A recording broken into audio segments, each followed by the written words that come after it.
Selamat siang anak-anak semuanya. Siang hari ini Ibu akan menjelaskan tentang bagian-bagian penyusun sel.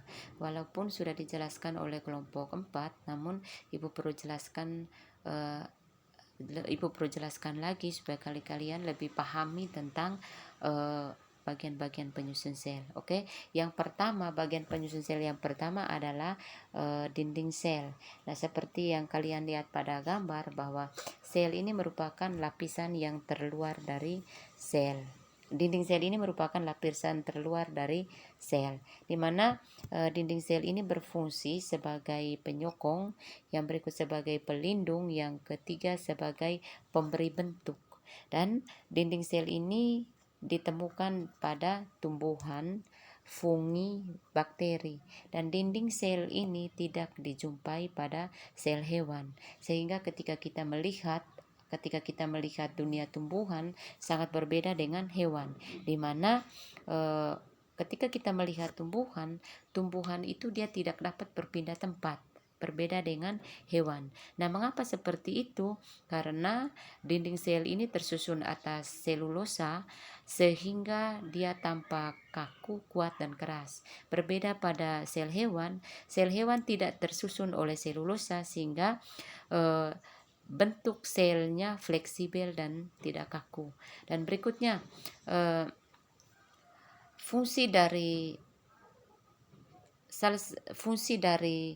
dinding sel selain yang disebutkan tadi, bahwa dinding sel juga berfungsi sebagai keluar masuknya zat, yaitu keluar masuknya air, oksigen, dan karbon dioksida, yaitu tentang dinding sel.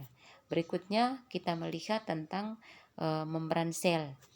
Membran sel ini di situ dikatakan merupakan lapisan yang melindungi permukaan luar sel, dan juga membran sel ini merupakan lapisan terluar dari sel yang membatasi isi sel dengan lingkungannya. Nah, di sini bahan utama penyusun membran sel adalah lipid dan protein atau lipoprotein, di mana membran sel ini terdiri atas lapisan ganda atau bilayer yang disebut dengan fosfolipid. Nah, fosfat sebagai kepala dan lipid sebagai ekor. Nah, di sini kita lihat pada gambar supaya lebih jelas lagi. Oke, baik, tadi Ibu sudah jelaskan bahwa membran sel terdiri atas lapisan ganda atau bilayer, di mana fosfat sebagai kepala, yang ini, fosfat sebagai kepala, dan lemak atau lipid sebagai ekor. Jadi fosfat ini dia bersifat hidrofil. Yaitu suka air. Sedangkan ekor dia bersifat hidrofob, yaitu menolak air. Jadi di sini ini protein secara keseluruhan. Yang ini protein secara keseluruhan. Dan ada dua macam protein membran. Yang pertama adalah protein integral atau intrinsik. Yang ini, protein integral atau intrinsik adalah protein yang tertanam masuk ke dalam lipid bilayer. Ini lipid bilayer. Sedangkan ini protein integral, protein yang tertanam masuk ke dalam lipid bilayer. Yang kedua ada protein perifer atau protein ekstrinsik, yaitu protein yang terikat secara longgar pada permukaan. Dia hanya seolah-olah menempel pada lipid bilayer. Ibu ulangi sekali lagi, ada dua macam protein membran. Yang pertama adalah protein integral. Yang kedua, protein integral atau protein intrinsik, yaitu protein yang tertanam masuk ke dalam lipid bilayer. Yang kedua adalah protein perifer atau protein ekstrinsik, yaitu protein yang hanya tertanam atau terikat secara longgar pada lipid bilayer atau hanya menempel pada lipid bilayer. Yang kedua, kita melihat ada dua sifat membran sel. Yang pertama, dia bersifat semi permeabel, yaitu artinya mudah dilewati oleh molekul air atau zat-zat tertentu. Yang kedua, selektif permeabel, yaitu hanya dilewati oleh zat-zat tertentu saja. Ibu ulangi, ada dua sifat membran sel. Yang pertama bersifat semi permeabel, mudah dilalui oleh zat yang ada di dalamnya. Yang kedua bersifat selektif permeabel, hanya dapat dilewati oleh ion atau zat-zat tertentu saja. Di sini fungsi membran sel di sini dia sebagai transportasi zat dari dan keluar sel. Oke, dari transportasi melalui membran di sini dibedakan menjadi dua. Yang pertama ada transport pasif, yang kedua transport aktif. Ibu tidak perlu jelaskan di sini tentang transport aktif dan transport pasif karena itu nanti dijelaskan oleh kelompok difusi dan transport aktif. Jadi ibu lanjutkan menjelaskan tentang bagian-bagian sel tadi. Oke, bagian sel yang kedua yaitu sitoplasma. Ya.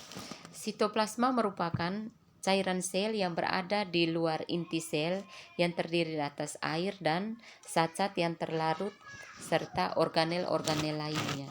Jadi sitoplasma ini dia berada di antara dinding sel dan membran sel dan juga nukleus. Ibu ulangi sekali lagi, sitoplasma dia berada di antara nukleus dan membran sel atau dinding sel.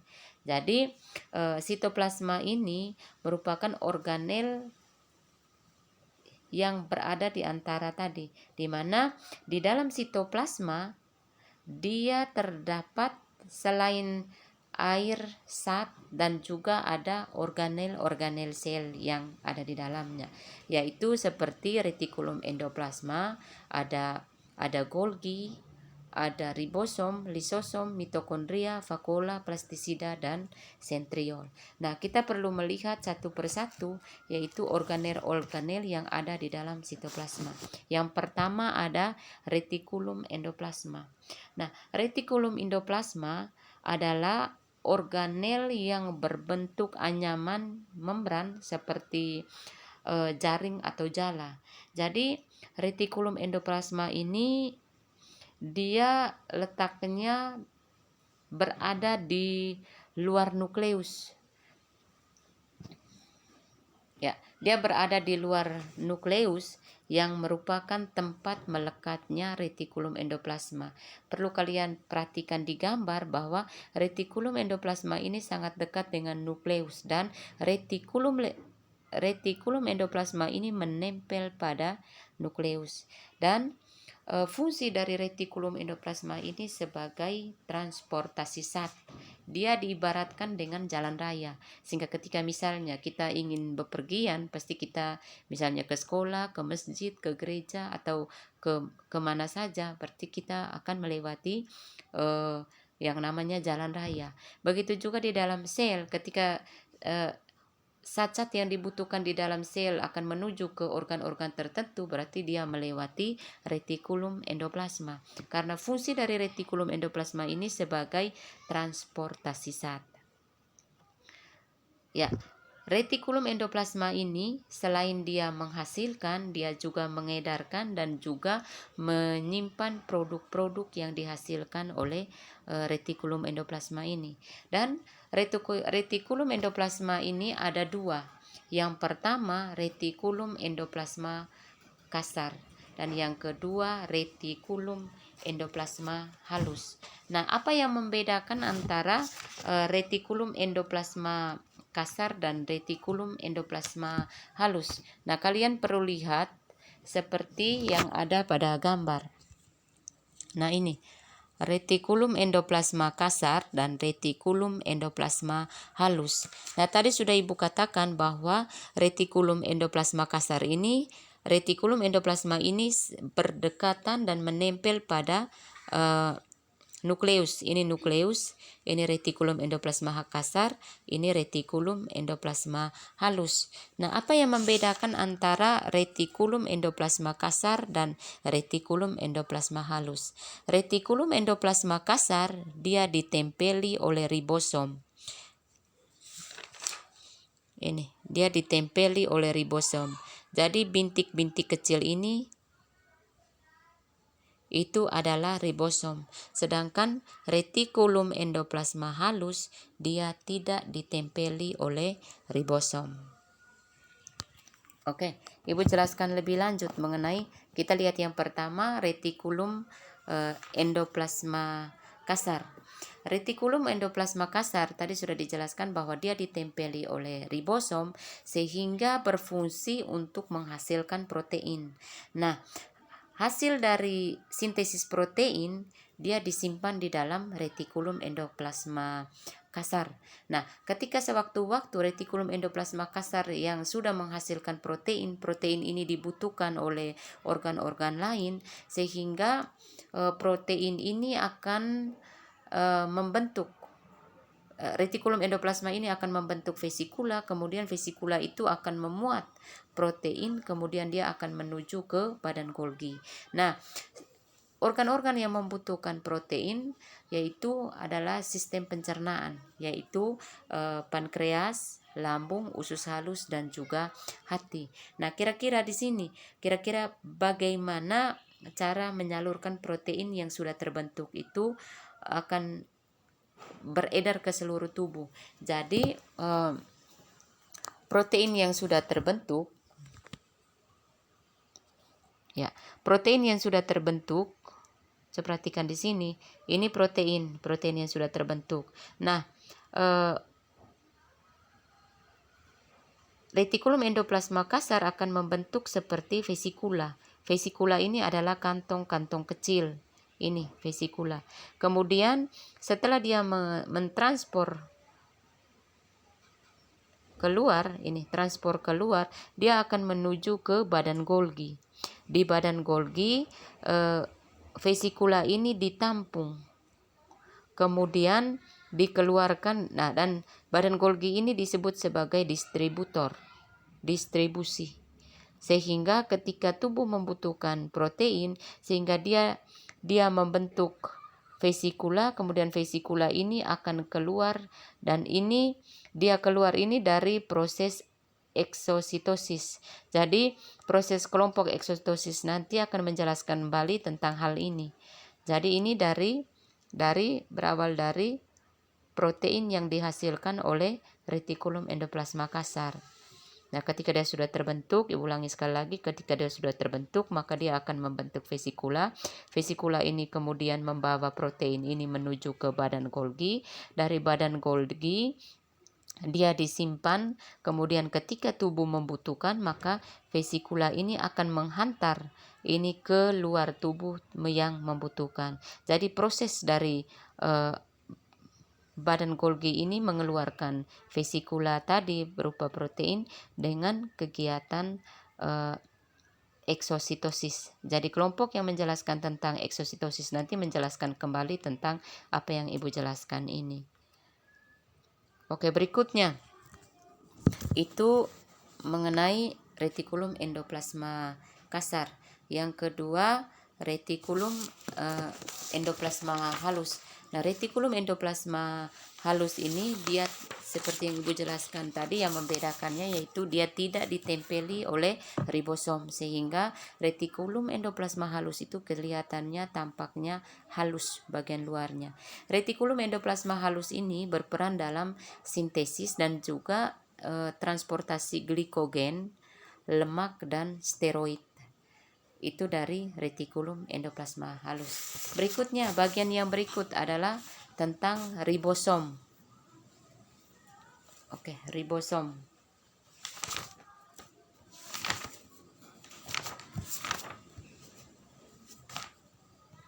Tunggu. Perhatikan di gambar.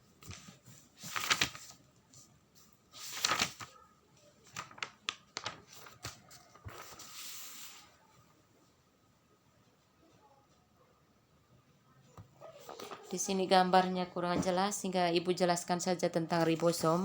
Kalian perhatikan gambar yang ada di buku kalian. Ribosom ini merupakan organel yang terkecil, di mana ribosom tidak selalu melekat pada retikulum endoplasma kasar, tetapi ada juga yang terdapat secara bebas di dalam sitoplasma. Nah, retikulum yang ada di ribosom yang ada di retikulum endoplasma kasar, dia menghasilkan protein, kemudian diedarkan seperti yang Ibu jelaskan tadi, dia edarkan ke tubuh yang membutuhkan. Tetapi ribosom yang terdapat bebas di dalam sitoplasma, ribosom ini tetap menghasilkan protein, namun dia hanya digunakan untuk metabolisme sel itu sendiri. Apa itu metabolisme? Metabolisme yaitu suatu reaksi baik secara fisika maupun kimiawi. Ibu jelaskan sekali lagi. Ribosom terdapat pada 2 tempat. Yang pertama, ribosom ini terdapat dalam retikulum endoplasma kasar. Yang kedua, terdapat di dalam sitoplasma. Nah, retikulum yang terdapat di dalam endoplasma kasar yaitu menghasilkan protein seperti yang Ibu jelaskan lagi, kemudian diedarkan ke seluruh tubuh yang membutuhkan. Sedangkan ribosom yang terdapat di dalam sitoplasma, dia tetap menghasilkan protein, tetapi protein yang digunakan itu hanya untuk metabolisme untuk dirinya sendiri. Jadi ribosom ini bebas terdapat di semua sel. Ibu ulangi sekali lagi. Ribosom ini bebas terdapat di semua sel kecuali sel darah merah yang sudah matang atau yang sudah tua, yang sudah berumur 120 hari, berarti dia tidak memiliki ribosom. Oke, berikutnya bagian sel yang ketiga yang ada dalam sitoplasma adalah mitokondria. Ya, mitokondria. Mitokondria ini dia memiliki 2 membran. Ya, coba kalian lihat seperti yang ada pada gambar. Dia memiliki 2 membran. Ada membran luar, ini membran luar. Ini mitokondria secara keseluruhan. Mungkin dilihat dengan jelas seperti yang ada gambar di layar juga ada, tetapi Ibu tunjukkan kembali di buku supaya lebih jelas lagi. Ibu ulangi sekali lagi, mitokondria tadi memiliki 2 membran. Ini membran yang bagian luar, di mana membran bagian luar ini dia berfungsi membatasi mitokondria dengan sitoplasma. Sedangkan membran bagian dalam yang ini, membran bagian dalam ini yaitu membentuk lipatan-lipatan. Coba perhatikan, ini lipatan-lipatan, dan lipatan-lipatan ini disebut dengan krista. Ibu ulangi sekali lagi, membran dalam ini dia membentuk lipatan-lipatan, dan lipatan-lipatan ini dia disebut dengan krista. Oke, krista ini yang lipatan-lipatan ini tadi, krista ini dia berfungsi untuk memperluas permukaan membran dalam, yaitu untuk reaksi respirasi. Ibu ulangi sekali lagi. Krista ini, mengapa dia bentuknya seperti ini? Dia berfungsi untuk memperluas membran dalam untuk reaksi respirasi, di mana ruang-ruang krista ini dia terisi oleh matriks. Diisi oleh matriks. Yaitu tentang mitokondria. Ya, Ibu ulangi sekali lagi, di mana ruang-ruang krista tadi dia diisi oleh matriks, di mana mitokondria ini dia memiliki ribosom sendiri untuk membentuk protein, di mana protein yang dihasilkan oleh mitokondria ini dia berfungsi untuk metabolisme sel mitokondria, karena dia berfungsi khusus di dalam metabolisme dalam mitokondria. Nah, di sini mitokondria ini sebagai tempat respirasi sel, di mana untuk menghasilkan energi. Jadi energi yang kita butuhkan setiap hari itu dia dihasilkan oleh mitokondria, di mana energi yang dihasilkan itu dalam bentuk ATP dan digunakan untuk seluruh aktivitas tubuh. Sehingga ketika kita setiap hari melakukan aktivitas, di mana energi yang kita peroleh adalah dari hasil respirasi sel di dalam mitokondria. Nah, berikutnya Ibu jelaskan tentang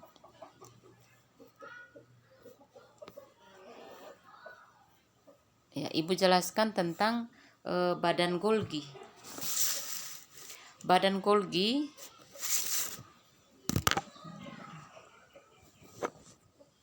ya, Ibu sudah jelaskan tadi ya tentang badan Golgi. Badan Golgi ini nama lainnya aparatus Golgi. Ya, badan Golgi ini nama lainnya aparatus Golgi. Dia merupakan organel yang terdiri atas setumpuk atom pipi yang dibatasi oleh membran, yang kemudian dia akan membentuk vesikula.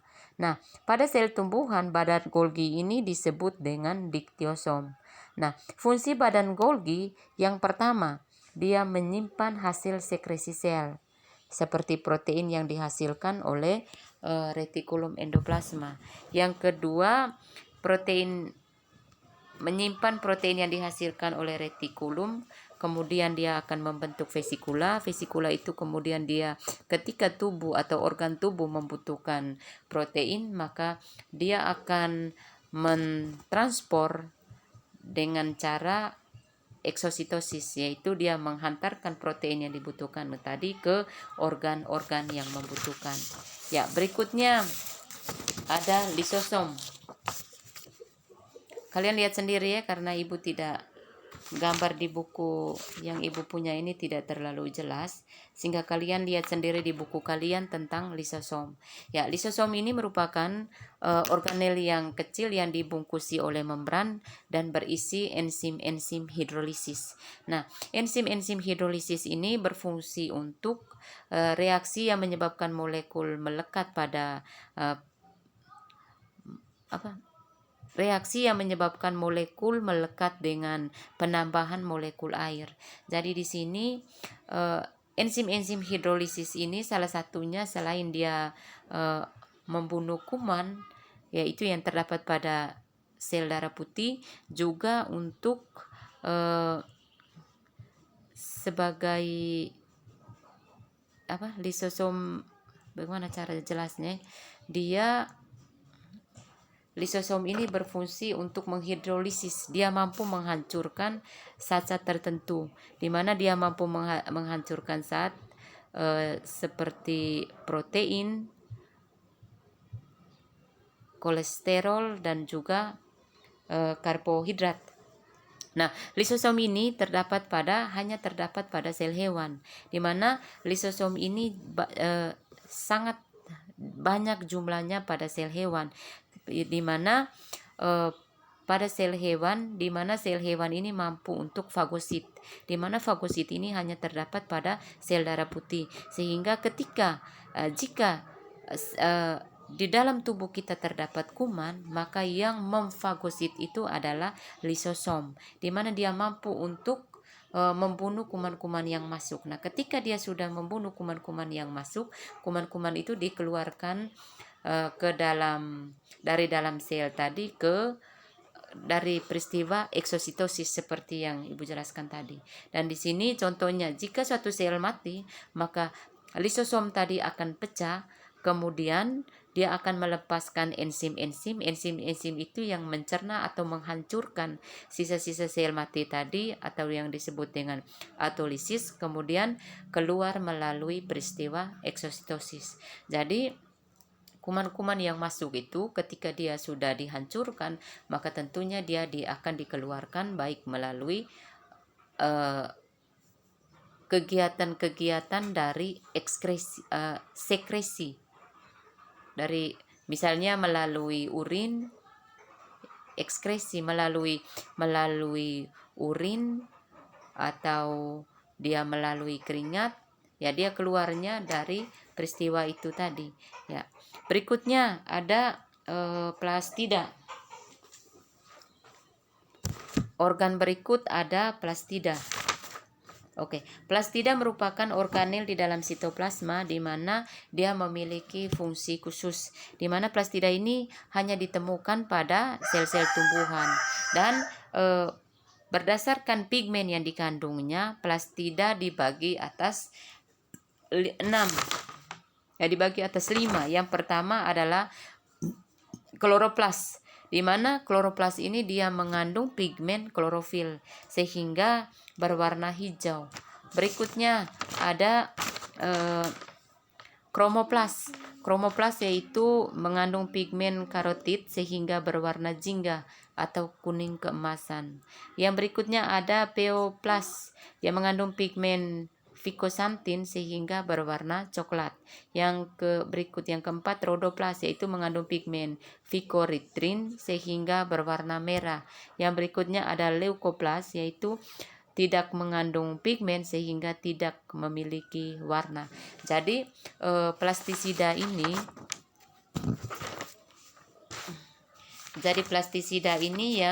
yang paling banyak ditemukan adalah klorofil. Karena mengapa klorofil ini sangat berperan penting dalam tumbuhan? Karena klorofil ini mampu dalam melakukan kegiatan fotosintesis. Di mana fotosintesis ini yaitu proses pembuatan makanan dalam tumbuhan hijau daun. Jadi tumbuhan ini ya walaupun tumbuhan lain mampu melakukan proses fotosintesis, tetapi yang sebaiknya adalah pada klorofil karena dia mampu melakukan proses fotosintesis. Oke, berikutnya ada vakuola. Nah, vakuola ini dia berfungsi sebagai tempat penyimpanan makanan cadangan. Ya, mungkin itu. Sedangkan sentriol hanya terdapat pada sel hewan, di mana sentriol ini berfungsi sebagai tempat munculnya benang-benang gelendong pada saat pembelahan sel. Jadi berikutnya itu bagian-bagian sel. Sekarang Ibu menjelaskan tentang sel hewan dan sel tumbuhan, perbedaan sel hewan dan sel tumbuhan. Dari gambar di sini sangat jelas bahwa sangat membedakan antara sel hewan dan sel tumbuhan. Dari bagian-bagian yang Ibu jelaskan tadi sudah jelas bahwa ada bagian-bagian yang dimiliki oleh sel hewan, tetapi dia tidak dimiliki oleh sel tumbuhan. Nah, di sini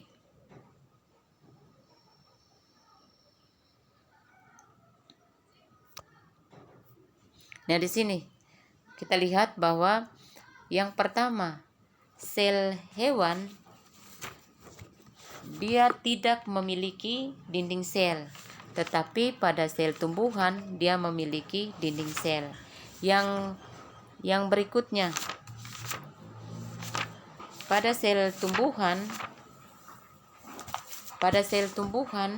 dia memiliki vakuola.